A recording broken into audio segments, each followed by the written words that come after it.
I never thought the person who'd leave me wouldn't walk out of the door, but drive away while I was injured and begging for help. I wasn't left in the dark. I was abandoned under a gray sky on the side of the road, like I meant nothing. But sometimes, the moment you're left behind is the moment life finally lets you go free.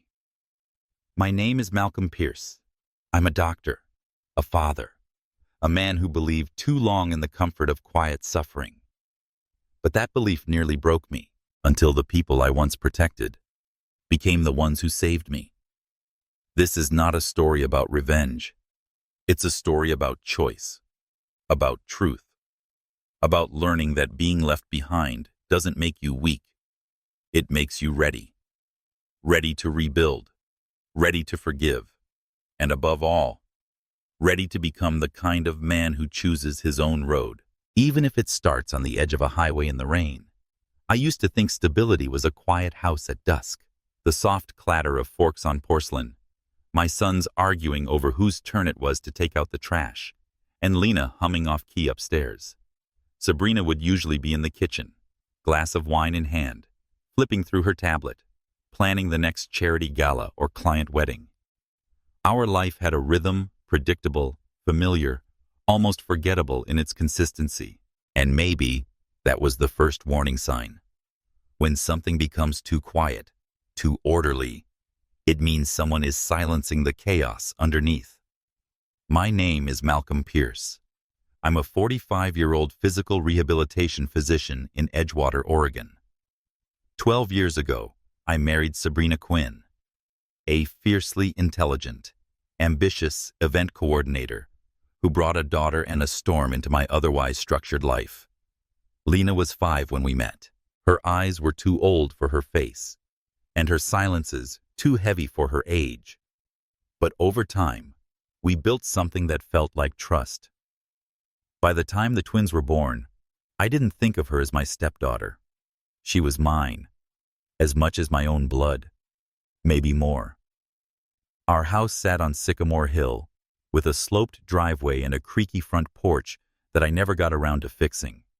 We weren't rich, not by any means, but I was proud of my patients, who walked again after months of therapy, proud of my kids who called me Dad like it meant something sacred, and proud of Sabrina, who always knew how to command a room, even if sometimes she forgot how to be present in a home. It wasn't until Andres returned that the cracks began to widen. I remember the first time I heard his name again. Lena had just come home from school, her voice sharp with annoyance. "Mom's having lunch with Andres next week. Some project downtown. She said it's just business." The name dropped like a coin in a dry well. Andres Quinn, Sabrina's ex-husband, Lena's biological father, the man who disappeared when she was still learning how to read. I hadn't heard from him in over a decade. And suddenly, he was back rebranded as a wellness entrepreneur, planning to launch a public health center for underserved families.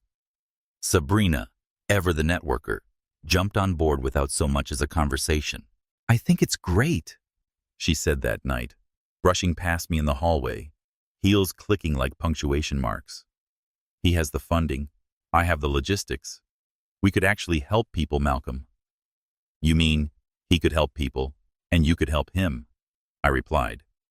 She gave me a look sharp, dismissive, the kind that made my stomach churn. "Don't be childish." Childish. That word sat with me for weeks. At first, it was little things.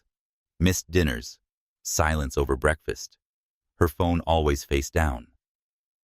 Then came the nights she didn't come home until after midnight, her breath laced with Pinot Noir and half-hearted apologies. She stopped asking about my patients, stopped laughing at the twins' dumb jokes, stopped meeting my eyes. And I, like a fool who still believes in vows, kept pretending it was just a busy season. The moment I stopped pretending was the day I fell. It was a Tuesday afternoon. I had come home early after discharging a patient post-op. I remember the air felt heavy. I was walking down the stairs, holding a folder filled with Lena's scholarship paperwork. Her grades were stellar, and I had just reviewed the terms of her inheritance from her grandfather when I slipped. The pain was instant and blinding. My back screamed as I collapsed, the world narrowing to one violent throb. I must have called out. I think I did, but no one came. The house was empty, hollow, echoing like a shell. I fumbled for my phone, dialed Sabrina. She picked up on the third ring, breathless. I fell, I rasped. I think I broke something. My back. I need... Oh God, she said quickly. Okay, I'll come home now. She arrived 15 minutes later, still in heels, makeup perfect, eyes darting nervously.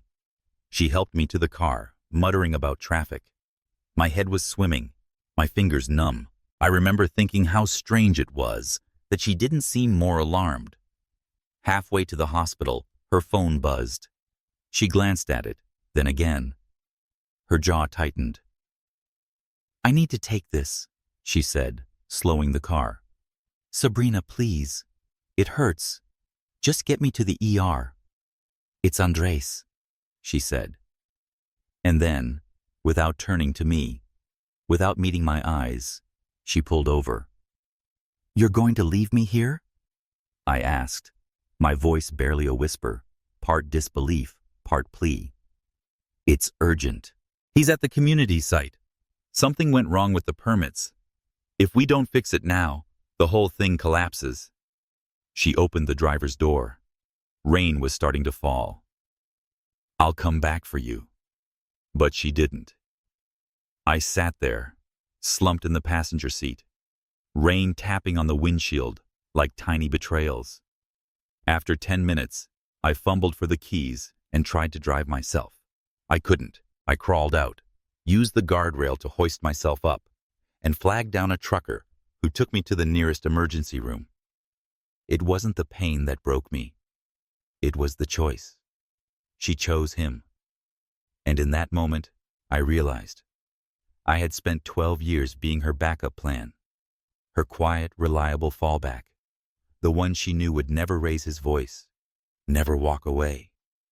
And when it came down to one true moment of crisis of marriage, of humanity, she didn't hesitate. When I woke up post-MRI, Lena was sitting beside my bed. Her face was pale, eyes rimmed red, jaw clenched tight like she was holding in a scream. I know what she did, she said flatly. You don't have to explain. I started to protest, to defend Sabrina, out of some pathetic instinct to protect what had already died. But Lena held up a hand. She left you, she whispered. And she's been seeing him again for months. I found the messages, the account transfers, the plan to move the money. She was going to send me away to boarding school next semester, said it would be better for my future. But it was really to make it easier to empty the trust. Her voice broke on the last word. I'm 17, she said. Legally, I can decide where I want my inheritance to go, and I want you to have it. I stared at her, blinking against the morphine haze. Lena, I don't want your money. It's not about money. It's about who protected me, who showed up, who stayed. She may have given me life, but you gave me everything that mattered after. The IV beeped softly in the background. Outside, the rain had stopped. Inside, everything was about to begin. I didn't cry that night, not because I wasn't broken, but because I couldn't afford to be. Pain demands clarity. And in that hospital bed, with Lena beside me, I understood something with bone-deep certainty. This wasn't just the end of a marriage. This was a reckoning. I watched her hands tremble as she pulled out the manila envelope from her backpack. This is the full documentation of the trust fund Grandpa set up for me, she said, placing it on the tray table beside the untouched Jell-O. It was supposed to activate when I turned 18 next year. But after what she tried to do, I don't want to wait. Her voice didn't waver. I want to assign control of the assets to you now. The lake house, the scholarship fund, the whole account. I stared at her, stunned. "Lena, you don't have to do this for me."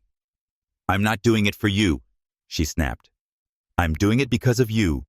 I wouldn't have survived her without you. Do you know how many nights I locked myself in the bathroom just to breathe? And you? You were always there, quiet, steady, making it safe for the rest of us to exist. You don't get to tell me what I owe. This is my decision." There was a stillness between us then, not silence, but something deeper, a mutual understanding. I'd always believed parenthood was about blood, DNA, some sacred biology. But in that moment, I realized it was about presence, about being there when no one else is, about love without conditions, without contracts. That night, Lena signed the legal transfer forms with my lawyer on speakerphone. She was 17, but too sharp for her age. Trauma will do that. It carves girls into warriors before they've even learned to heal. The next morning, she drove me home. I had a back brace strapped around my torso, my movement limited, but my thoughts were painfully lucid. The house felt unfamiliar, like someone else's curated lie. Sabrina was gone, of course. Not a single note, not a voicemail. Just an empty wine glass by the sink and her perfume still clinging to the hallway. I could smell betrayal. It had a floral base and a bitter finish. "Do you want me to stay?" Lena asked softly as she helped me into the recliner. "Yes," I said. The word came out before I could censor it. And then, quieter. "Only if you're okay being here." She nodded. "I'm done hiding from her. It's time she answers for everything." What followed was a series of precise, calculated movements. Lena, combing through old financial records, emails, phone logs. I didn't ask her to. She just did.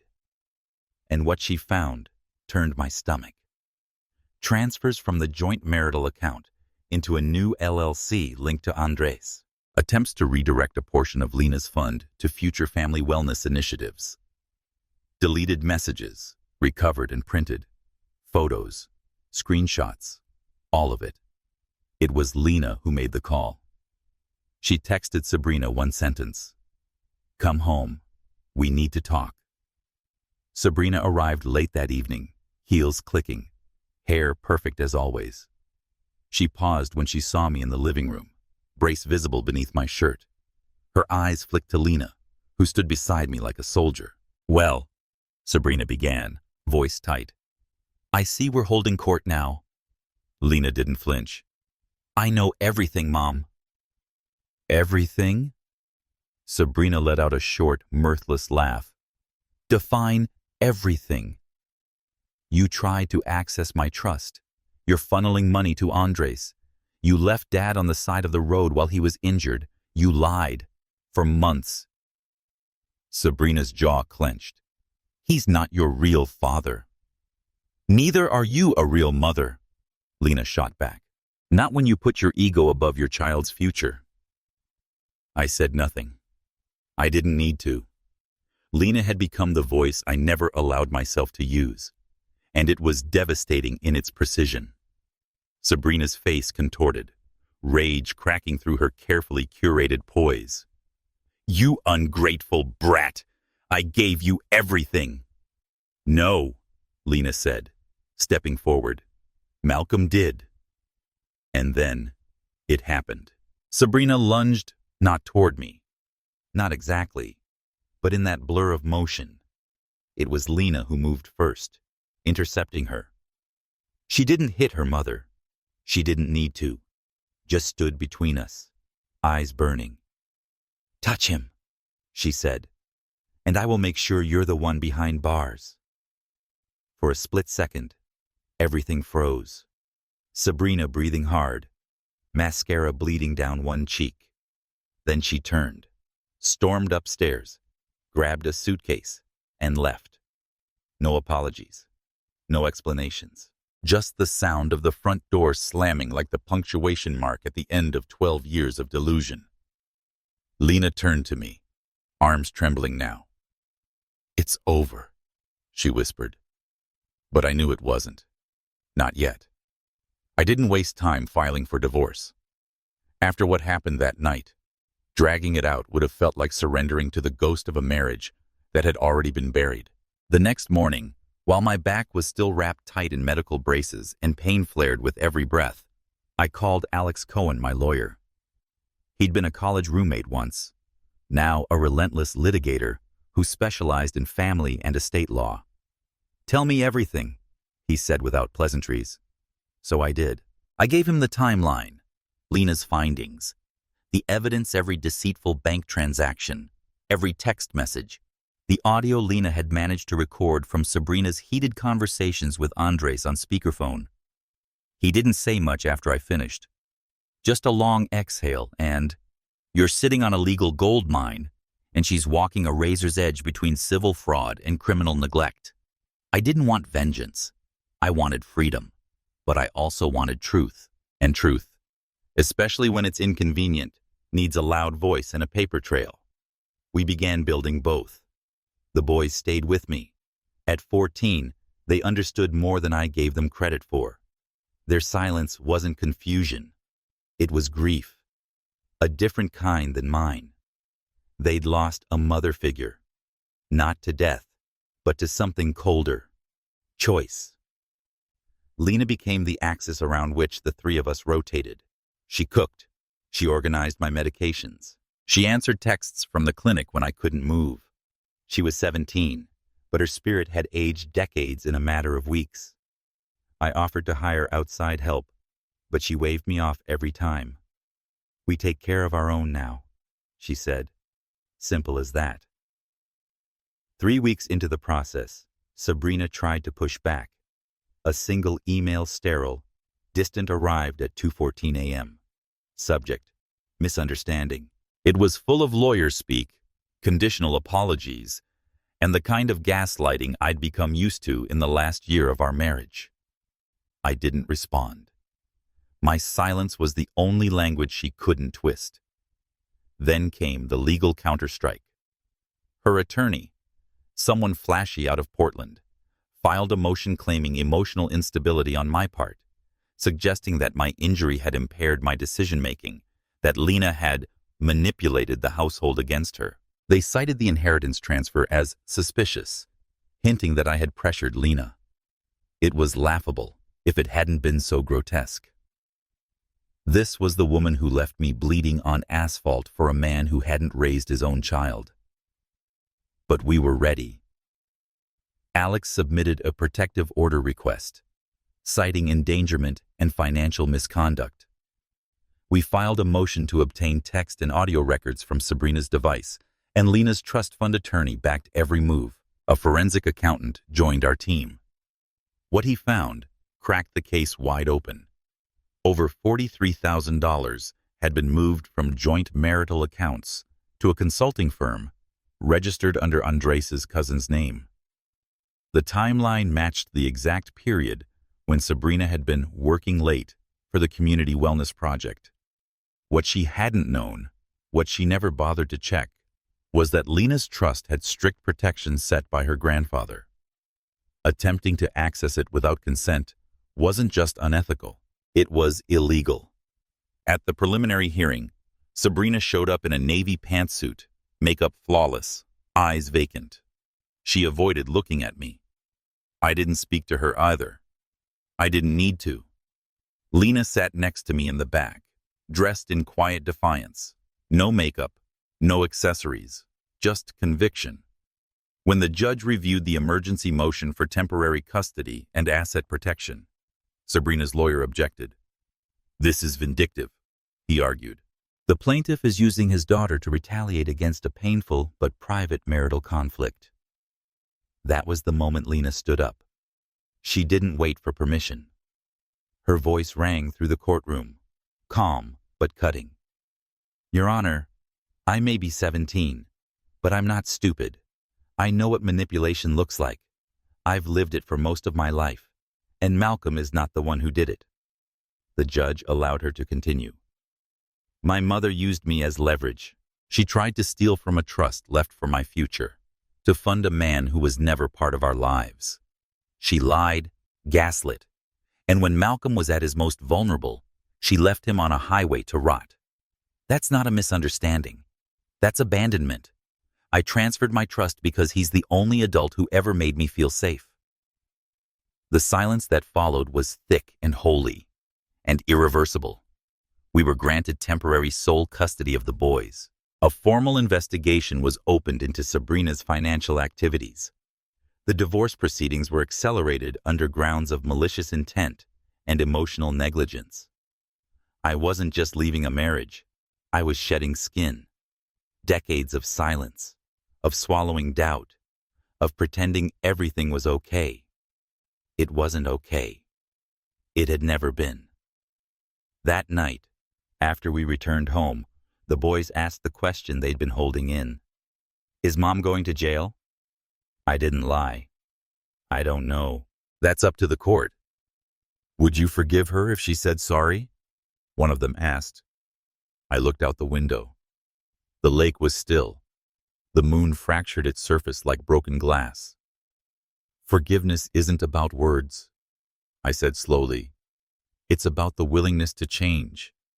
And sometimes, people just don't want to. Lena was quiet for a long time. Then she said, maybe the strongest thing we ever do is walk away. She was right. Healing wasn't something that happened in a hospital bed. It happened in moments that didn't look like progress. It happened in silence.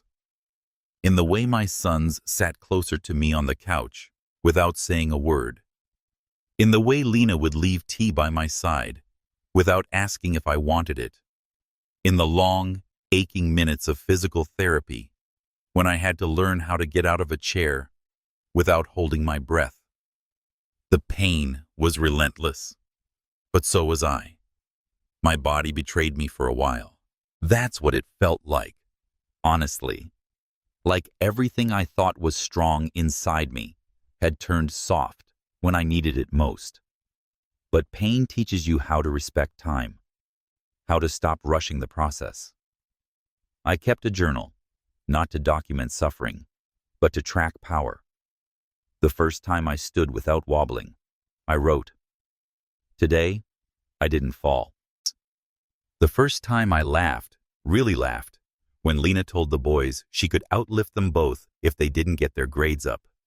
I wrote, today my ribs didn't ache when I smiled.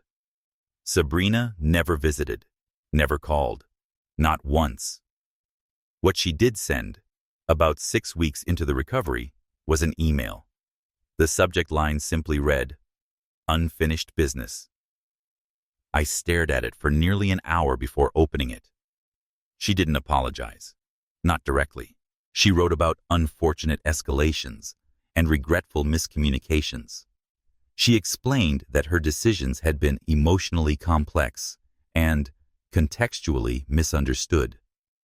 She used the word betrayal only once, and even then, she made it sound like it had happened to her. The email ended with a request. She wanted to speak to the children, to clarify her perspective. She didn't mention what she'd done to me. She didn't acknowledge the lawsuit or the court rulings. She didn't ask if I was healing. Just wanted access. I didn't respond.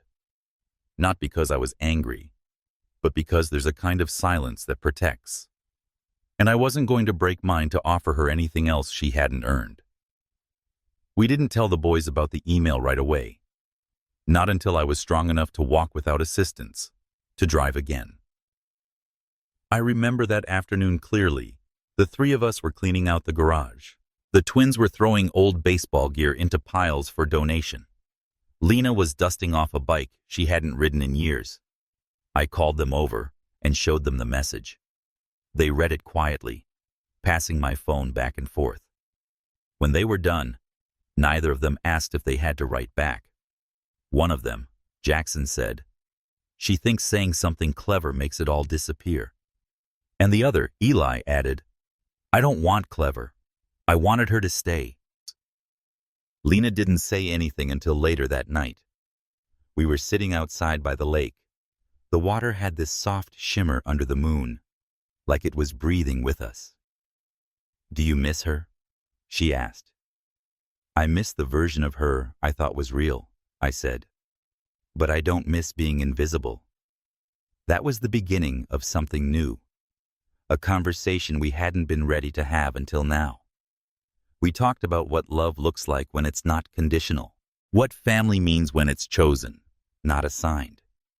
We talked about guilt, how it clings to you, even when you know you're not the one who broke anything. And then, Lena brought up an idea. She had been researching therapy centers, models of integrative healing programs. "What if we created something for people like us?" she said. "Not just physical therapy, but emotional recovery, for people who've been gaslit, manipulated, abandoned. People who were told to move on before they even had time to stand." The idea stuck. More than that, it ignited something. I started sketching a plan, pulling on years of medical experience and trauma-informed care. I called a few colleagues, some therapists I trusted, a trauma counselor who'd worked with military survivors. And slowly, quietly, a blueprint began to form. We decided to name it the Pierce Center for Restorative Healing. Lena designed the logo simple, two intersecting lines, like a crossroad. "Because that's what it is, isn't it?" she said. "A place where people decide not to live in someone else's shadow anymore." I found strength in the rhythm of building something that wasn't about me, but also absolutely was. Each detail, the flooring that wouldn't trip someone with limited mobility, the therapy rooms designed for dignity, not pity, the community kitchen where people could sit and eat without being asked what was wrong, was a promise, not just to others, but to the man I almost stopped being. And when we finally opened, on a quiet Sunday morning, with no press or ribbon cutting, just 3 children and one stubborn father standing on a porch overlooking a lake, I realized I wasn't just healing, I was free. It was a Tuesday morning in late October, the kind where the air bites just enough to remind you winter is on its way, but the sun still clings to the edges of the trees like it isn't ready to leave. We had just finished breakfast. Lena had made her cinnamon-heavy banana pancakes, and the boys were arguing over whose turn it was to clean the dishes. I was at the sink, half listening to them, when the doorbell rang.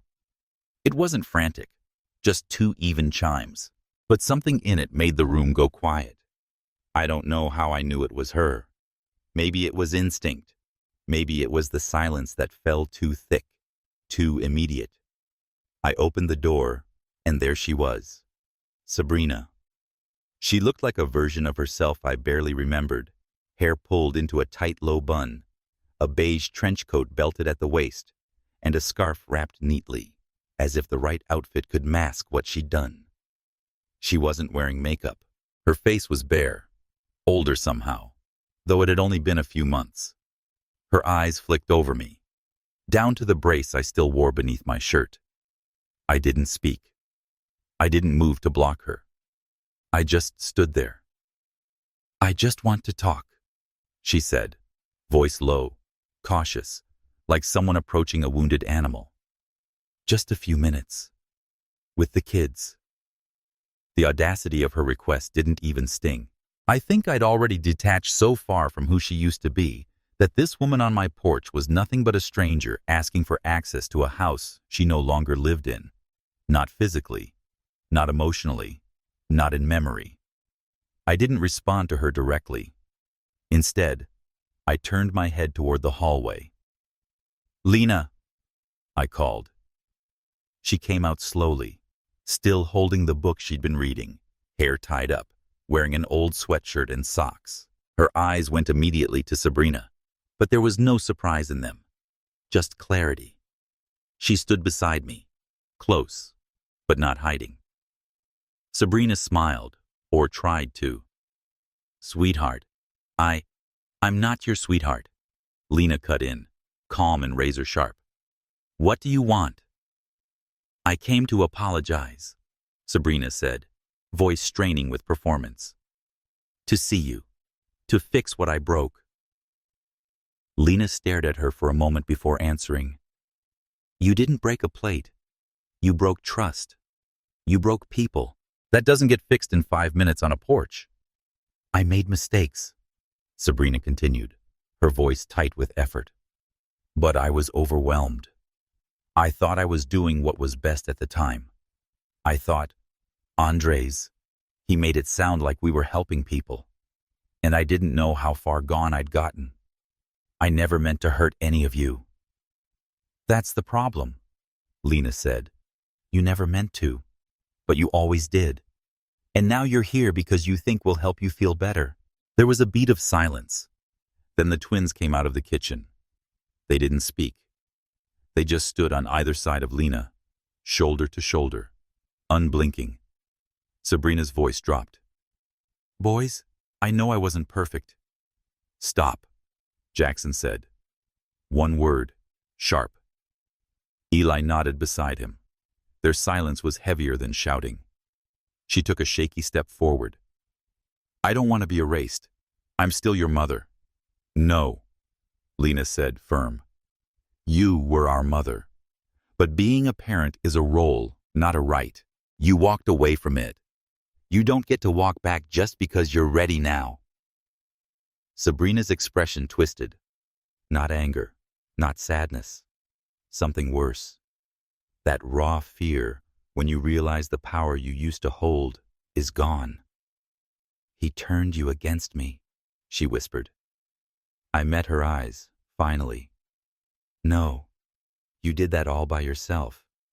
I just stopped shielding them from who you really were. There was no rebuttal, no tearful outburst. She looked at each of them one more time, searching, maybe hoping for a crack in the armor. There wasn't one. Just 3 children who had become something stronger in her absence. Please, she said, one last time. Let me try to make it right. You did make something, Lena replied. You made a choice, and we're living with it. Now it's your turn to do the same. Sabrina looked like she might say more, but then she turned. She walked down the steps with stiff shoulders and unsteady steps, got into her car, and drove away. No second glances, no last words, just the sound of tires on gravel and the distant hum of something finally leaving for good. Lena let out a breath she'd been holding.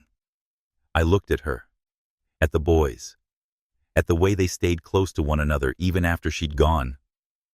Did it feel like closure? She asked quietly. No, I said. Closure is a myth, but that felt like a door that won't ever open again.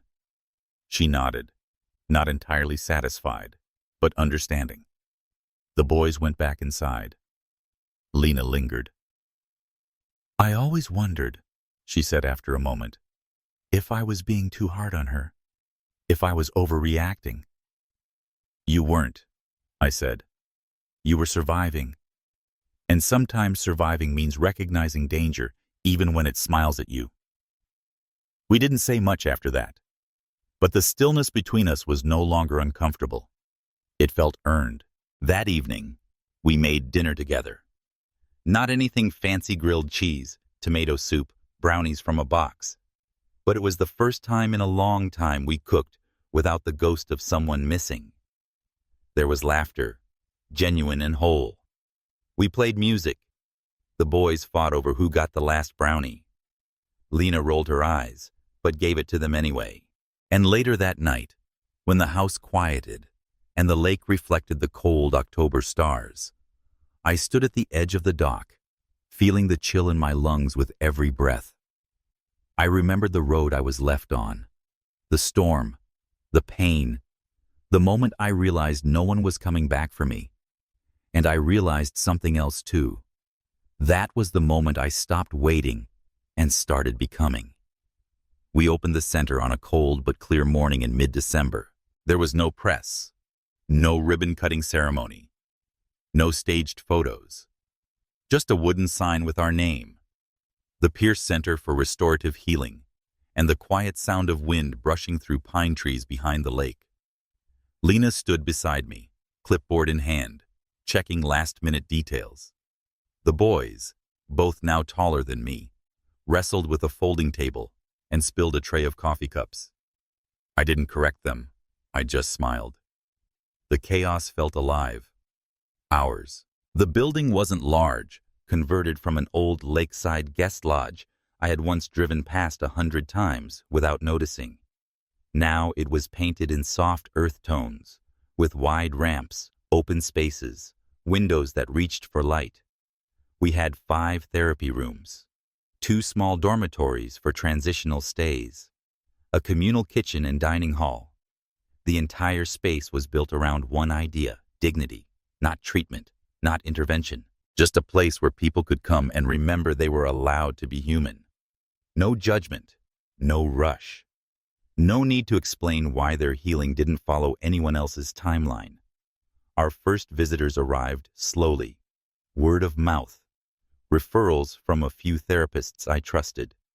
They were veterans of emotional warfare, most of them. Women who had fled partners who called them crazy for crying.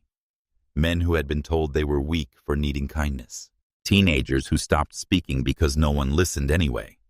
One man came in, tall, former police officer, arms crossed like a shield, and said, "I don't cry.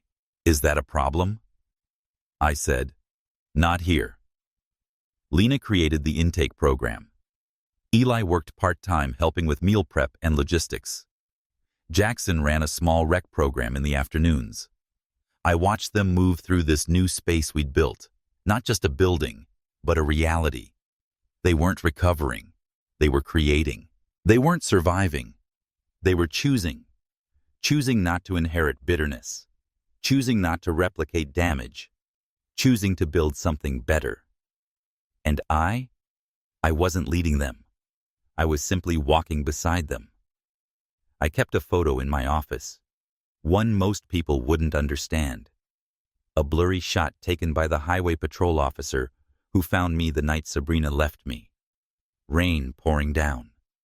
My body slumped against the guardrail, eyes half open, fingers curled around the phone I'd tried to use. I kept it not because I needed the reminder of pain. I kept it because it marked the exact second I stopped waiting to be rescued. That moment of raw, exposed helplessness wasn't my lowest.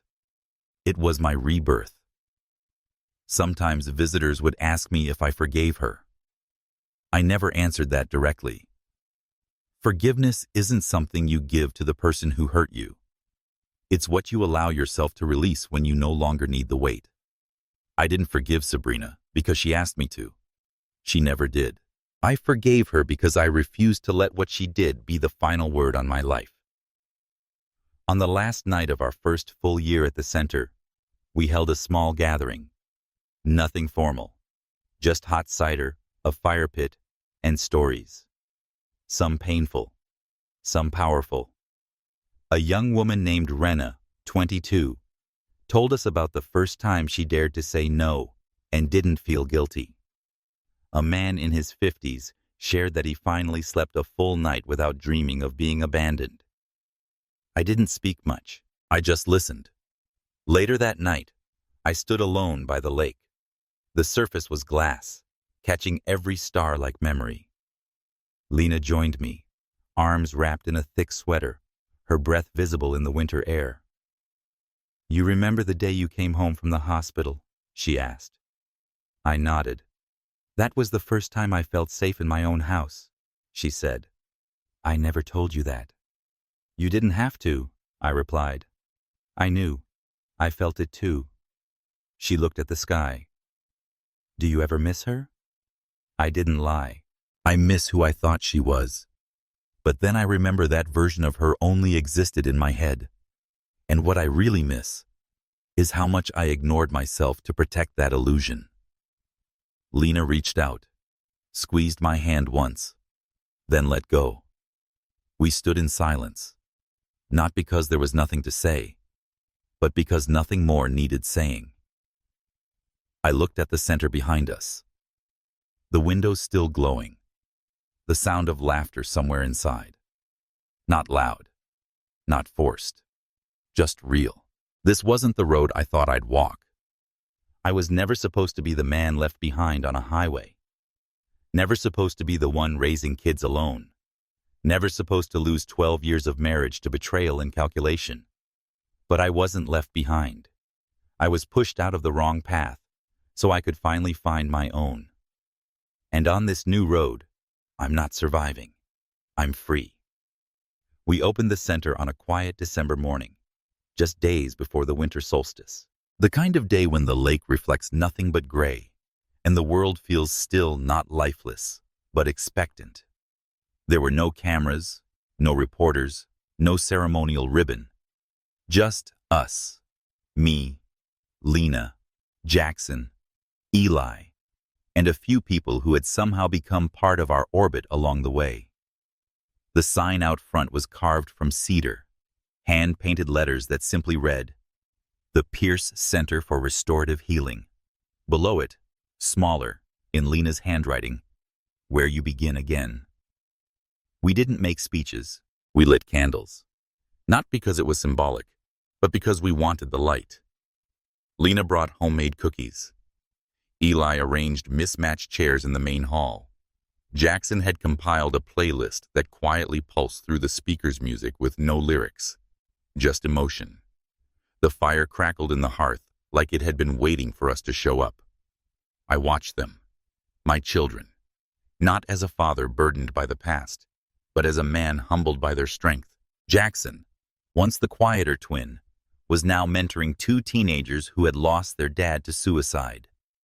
He didn't speak much, but when he did, his words landed like anchors.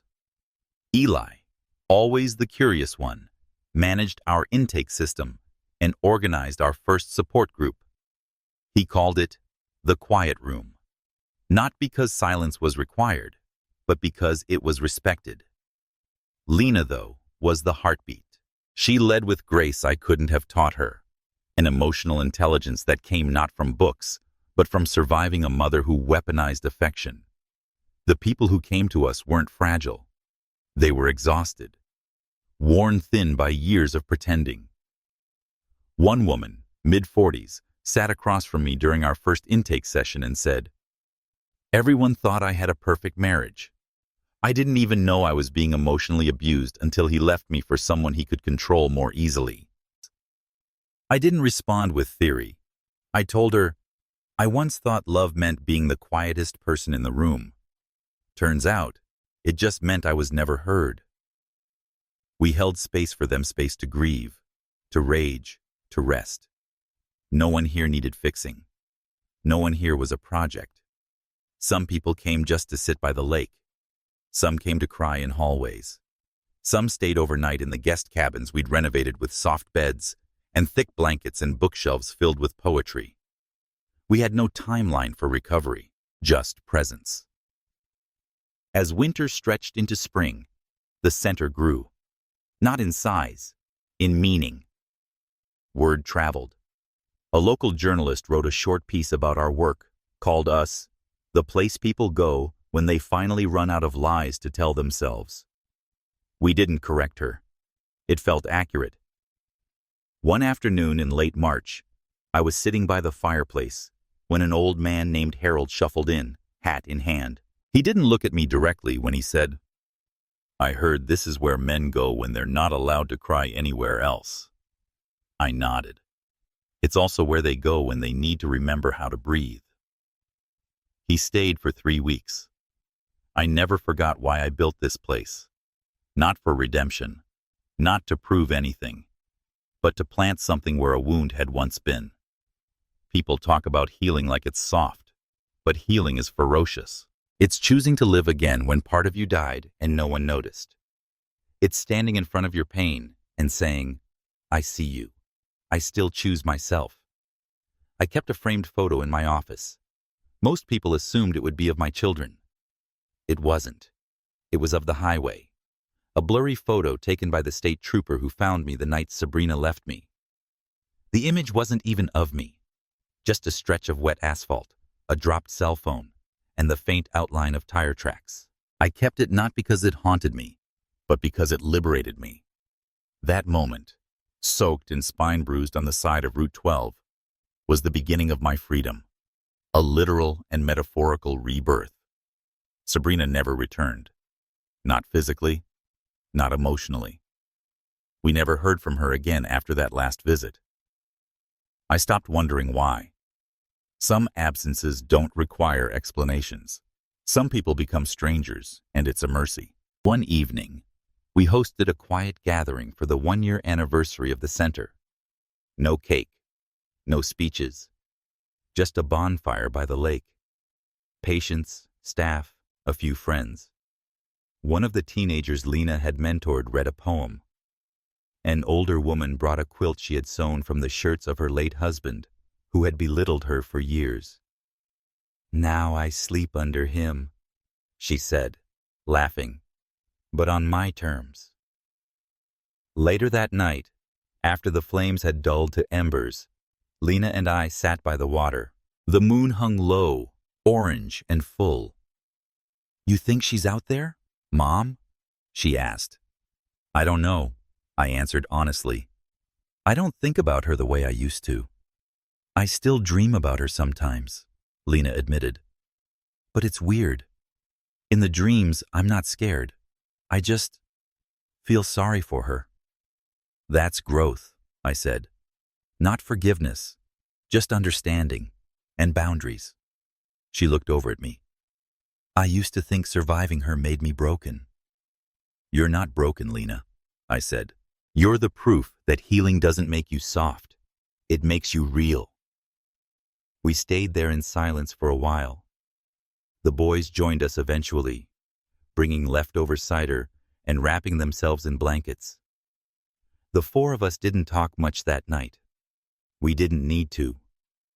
The quiet between us was rich with what had been earned through fire, betrayal, pain, and love.